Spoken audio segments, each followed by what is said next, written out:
Con el vivo en la tele a partir de ahora, con temas para debatir. Y vamos a empezar con el primero.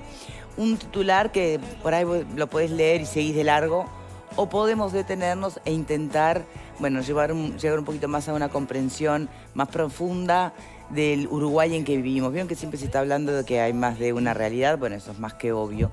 Pero fundamentalmente en nuestros países, y pensando en América Latina, la desigualdad entre los ingresos, entre los pobres, entre los ricos, es uno de los talones de Aquiles, ¿no? Es un bemol muy significativo. ¿Qué pasó con la pandemia? Más allá de que hay análisis obvios que dan cuenta de cómo ha caído en la pobreza mucha gente a propósito de toda la crisis económica aparejada con la pandemia acá y en el mundo, ni que hablar también con la inflación global y el aumento de precios que también pasa en muchas partes. Pero más allá de los indicadores de pobreza, está el concepto de la desigualdad de ingresos, que es clave, ¿no? para advertir en cuántas realidades puede haber dentro de un mismo país. El INE presentó su último informe en este aspecto justamente. Vamos a ver el tape y después estamos en compañía, tenemos como invitado justamente para poder profundizar el director técnico del INE, Diego Aboal. Ya venimos. A ver, tape, por favor.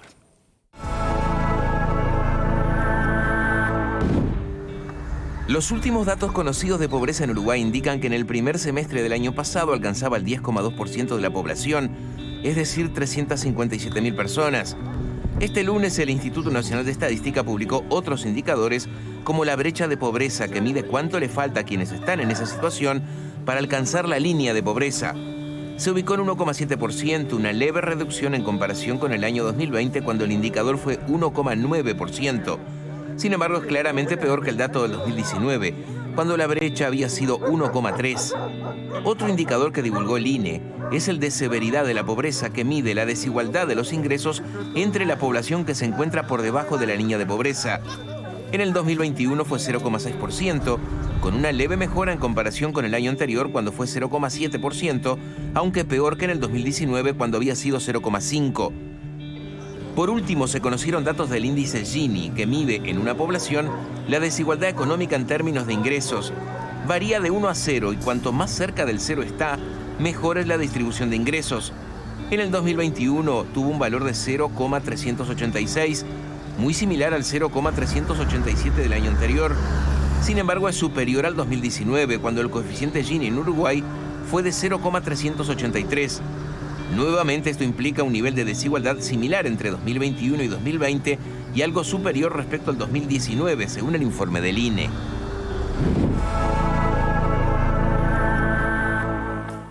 Bueno, muy bien. Bienvenido. Gracias por estar aquí hoy con nosotros. Buenas tardes. Y ayudarnos a entender un poquito más estos nombres que aparecen por así. Gini, hay una medición dentro del rango de pobreza, digamos, que evalúa la desigualdad ahí adentro, lo que es llegar a la línea de pobreza. O sea, de verdad que hay muchas realidades en este país y supongo que la pandemia ha causado que aumentaran estas brechas en el mundo entero, ¿no? Bueno, buenas tardes y gracias por la invitación. Sí, ayer el Instituto publicó datos sobre la distribución del ingreso, digamos, y lo que se observó es básicamente una estabilidad, digamos, en términos de desigualdad entre el 2020 y el 2021, y indicadores levemente peores que el 2019, digamos.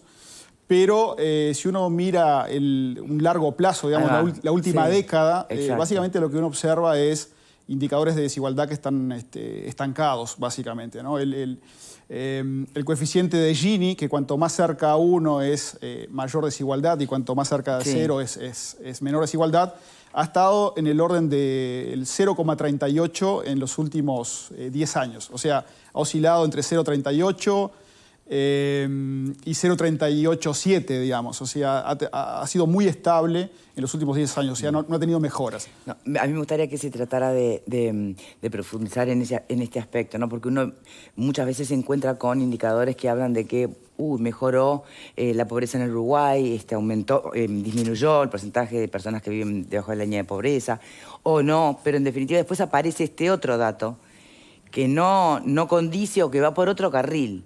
Y una de las cosas que se achacaron, por ejemplo, en el mundo también, yo quiero salirnos de Uruguay puntualmente para entender la lógica del funcionamiento.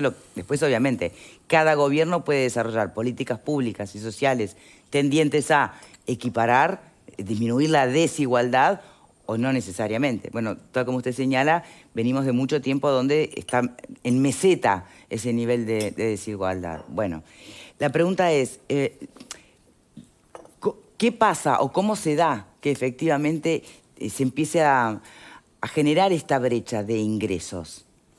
Sí, bueno, a ver, lo otro que tal vez sea importante también decir es que a pesar de ese estancamiento, digamos, en la mejora de la distribución del ingreso en los últimos 10 años, básicamente, con esta estabilidad, Uruguay igual en la región latinoamericana está entre los países menos desiguales, ¿no? Entonces, también es importante destacar eso, ¿no? Estaba revisando un informe de la CEPAL, por ejemplo, y Uruguay está junto a Argentina y República Dominicana con los menores valores de Gini en la región, ¿no? Entonces, pero de todas formas es un desafío, ¿no? Es un desafío y obviamente es un desafío para la política social, ¿no? Sin embargo, también es necesario decir que el Uruguay en términos de indicadores de pobreza lento, pero ha tenido un cierto deterioro que proviene ya de varios años, ¿no? Es decir, obviamente tuvimos un shock muy importante con la pandemia, ¿no? Está pensando en la pandemia, yo ya me iba para atrás.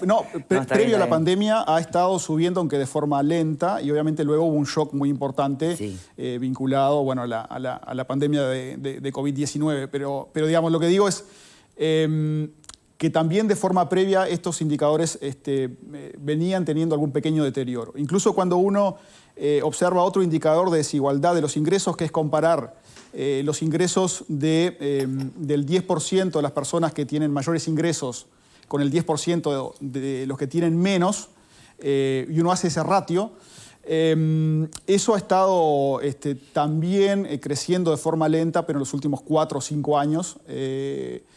¿Cuál sería la diferencia entre medirlo por el Gini o medirlo por este ejercicio de los 10 más pobres o los 10 más ricos? Bueno, son dos indicadores para aproximarse al mismo fenómeno, ¿no? Es decir, el Gini lo que tiene es que es muy estable, es muy difícil moverlo. Y como digo, lo más bajo a lo que llegó en los últimos 10 años fue a 0,379, digamos. Y este año estamos en 0,386. Y el máximo que llegó fue 0,387. O sea, hubo un pequeño deterioro en este indicador que se mueve de forma muy lenta y es muy estable. Pero si miramos este otro indicador, que es el ratio de ingresos del 10% que gana más y el 10% que tiene menores ingresos, también observamos un pequeño deterioro. Incluso el mercado laboral también, es decir, a partir del 2015, básicamente para acá, tenemos situaciones en el mercado laboral también más complejas, ¿no? Entonces, digamos, si bien hay una cierta estabilidad, hay un cierto deterioro lento en los últimos 5 o 6 años, ¿no? Bien, se habla siempre del porcentaje más rico, el porcentaje más pobre. ¿Qué pasó con la clase media en nuestro país? Bueno, nosotros no hacemos mediciones en el INE sobre el tamaño de la clase media, ¿no? Digo, hay algunos estudios que son hechos en las universidades sobre estos indicadores que muestran que Uruguay tiene una clase media bastante grande, otra vez en comparación con otros países. O sea que desde ese ¿Aún hoy? Aún hoy. O sea que desde ese punto de vista, digamos, Uruguay sigue siendo un país todavía de clase media, ¿no? A pesar, como digo, de esta evolución un poco más compleja en el último lustro, digamos. Bien, en sus mediciones, ¿se puede hacer una evaluación de lo que es Montevideo o por departamentos, por ejemplo?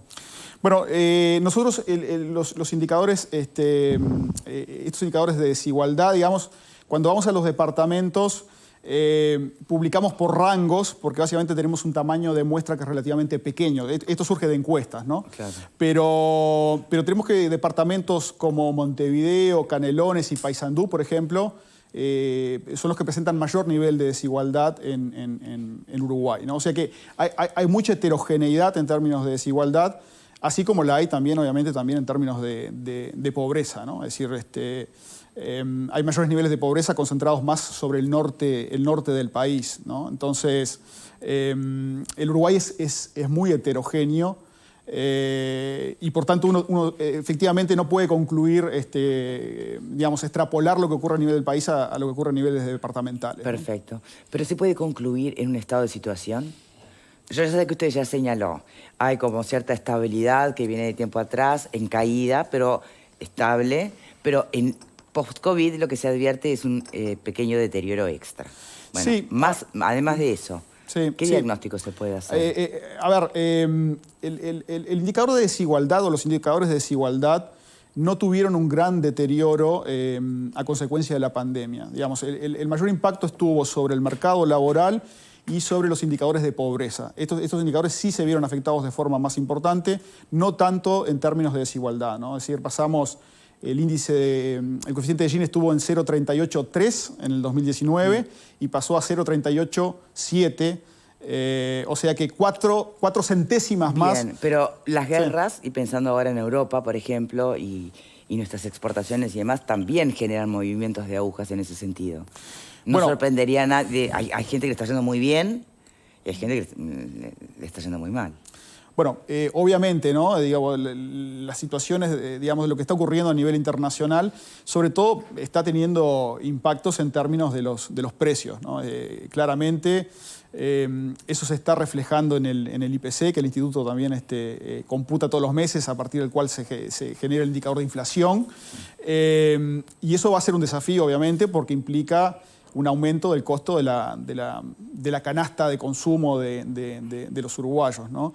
Y como ustedes saben, además, el indicador, por ejemplo, de pobreza, lo que hace es medir la gente que está por encima o por debajo sus ingresos de una canasta básica de consumo, ¿no? Que incluye productos alimenticios y productos no alimenticios. Y ahora con Entonces, la subida de precios, todas las agujas van a cambiar. Bueno, obviamente, en la medida que hayan aumentos de precios en productos que integren esta canasta básica de consumo, obviamente va a ser un elemento complejo también desde el punto de vista de la pobreza, ¿no? Preguntas para... Hoffman, ¿cómo estás? Bienvenido hoy. Muchas gracias. Suplantando a Alfredo, que Sí.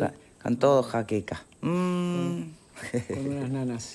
A ver, preguntas o reflexiones. Sí, no, primero, que parecería obvio, pero quiero felicitar por el profesionalismo, la transparencia y la credibilidad que tiene el INE, ¿no? Porque a veces se cuestiona determinados organismos que están constantemente presentando los indicadores de todo tipo y el INE no solo a nivel de nuestro país, sino que a nivel de la región es considerado un organismo confiable, ¿no? Porque muchas veces no solicitan. El número de pobres, ¿se podría saber? Bueno, digamos, nosotros mañana estamos publicando, de hecho, los números de pobreza del segundo semestre y también el promedio del año 2021. Así que mañana tendremos ese dato, obviamente no puedo adelantarlo, pero digamos, a ver, lo que se observó, sobre todo con datos del primer semestre, es que una reducción en los números de pobreza, básicamente porque bueno, se reactivó la economía, tuvimos además un mercado laboral que mejoró de forma muy fuerte durante el 2021. Así que bueno, eso ha impactado en una reducción, ¿no? Y bueno, y aprovecho a agradecer además los conceptos con respecto al INE, ¿no? A veces Pero nadie lo cuestiona el no, INE. La verdad que de los organismos estatales que se cuestionan, nunca aparece el INE. Pero está bueno decirlo. Sí, yo creo que el INE es una institución que es... En criollo diríamos viene zafando. Yo creo que sí. Muy raramente hay alguna voz crítica, pero en general son muy aisladas. No, en todo caso lo que se puede llegar a cuestionar es los criterios para desarrollar los indicadores de pobreza, ¿no? Eso es otra cosa, no es sí, el INE. digamos, y está perfecto discutir sobre los criterios técnicos y las diversas aproximaciones al fenómeno de la pobreza, ¿no? Por ejemplo, ahora estamos trabajando para generar un indicador multidimensional de pobreza que no solo mida la pobreza por el nivel de ingresos que tengan Exacto, porque las allí personas, ¿no? la marginalidad Entonces, cultural puede influir muchísimo y no tener que ver directamente con eso. Exactamente, pueden haber elementos vinculados a la educación, Exacto. elementos vinculados a la vivienda, elementos vinculados al mercado laboral, que son elementos más estructurales y que uno puede medirlos con otros instrumentos. ¿Nos llevaríamos una sorpresa de hacer esas cuentas de nuevo con nuevos indicadores? Bueno, ¿De cómo a ver, son las realidades en nuestro país? A ver, lo que yo siempre digo es que en cuanto comencemos a publicar esa información, no debemos esperar que coincida con los datos de pobreza monetaria, ¿no? Porque son indicadores mucho más estructurales y que miden cosas distintas. Por tanto, el número de pobreza que surja a partir de estos indicadores va a ser distinto, pero va a ser mucho más rico, ¿no? Y de hecho Sí, claro. y el instituto va a publicar ambas cosas, ¿no? O sea, va a publicar pobreza monetaria, es decir, por la línea esta que mide un nivel de ingreso básico para tener una canasta básica de consumo. Pero que puede ser absolutamente coyuntural. En cambio, los otros indicadores requieren políticas mucho más profundas y estructurales. Exactamente, ese es un punto bien importante y es una de las limitaciones de el indicador que se mide con el ingreso. Es decir, tiende a fluctuar muy rápidamente cuando hay shocks que afectan al mercado laboral y a los ingresos. Claro. Cosa que no ocurre con indicadores más duros, por ejemplo, la vivienda, si hay saneamiento, si la gente está yendo, digamos, los niños a la escuela. Esos elementos son mucho más duros y, por tanto, es bueno tener un indicador multidimensional de pobreza, ¿no? Bien. Me parece eso bien importante, justo le iba a preguntar, porque también el índice de Gini evalúa eso, ¿no? Estamos hablando de ingresos monetarios. Y bueno, situaciones que se han dado con la pandemia, muchas veces hemos hablado de eso acá. Bueno, ¿cómo puede ser que se declare una emergencia sanitaria y que a la semana siguiente son miles de personas las que van a una olla popular? Cuando se hablaba de, bueno, una baja en la pobreza, más allá de las fluctuaciones que usted decía, y justamente tienen que ver con eso, es un umbral monetario. Si alguien pierde 100 pesos de ese umbral, baja y pasa a ser considerado pobre. Así que me parece bien interesante y esperaremos las novedades respecto a cómo va a ser esa medición, que tiene que ver más con, creo que sí, con la realidad, porque a veces cuando se ven las cifras del instituto, mucha gente dice, pero ¿cómo puede ser? Me gustaría que nos comparta cuál es ese umbral de ingreso para la pobreza, ya que estaremos conociendo en las próximas horas el indicador. Y en cuanto al índice de Gini, esto que usted decía de departamentos, ¿no? Montevideo, Canelones y Paysandú, ¿han sido siempre así esos los tres más afectados o ha habido allí a la interna del país algunos cambios? Bueno, con respecto a cuál es el nivel de ingresos, tengo en la cabeza ahora el del último informe, que fue el que publicamos en junio. En ese momento, una familia de 3 personas en Montevideo era del orden de los 42.000 pesos, algo más, creo que eran 42.300, si no mal recuerdo. O sea que una familia de 3 personas que tenga un ingreso por encima de esa línea es considerado como no pobre, y uno que esté por debajo, aunque esté 100 pesos por debajo, es considerado. Sí, a ver, el problema es que... Yo entiendo, hay que trazar una línea en algún lado. Lo entiendo, sí, por supuesto. Exacto, siempre hay que trazar una línea en algún lado. Entonces, son criterios, obviamente, que hay que en algún punto poner el límite. Pero es de ese orden de magnitud los ingresos que tiene que tener un hogar para superar... Un hogar de 3. Un hogar de 3 personas, exactamente. Hacemos una pausa y enseguida volvemos. Este es lo del panel para que termine su ronda. Ya venimos, Para que no tengas que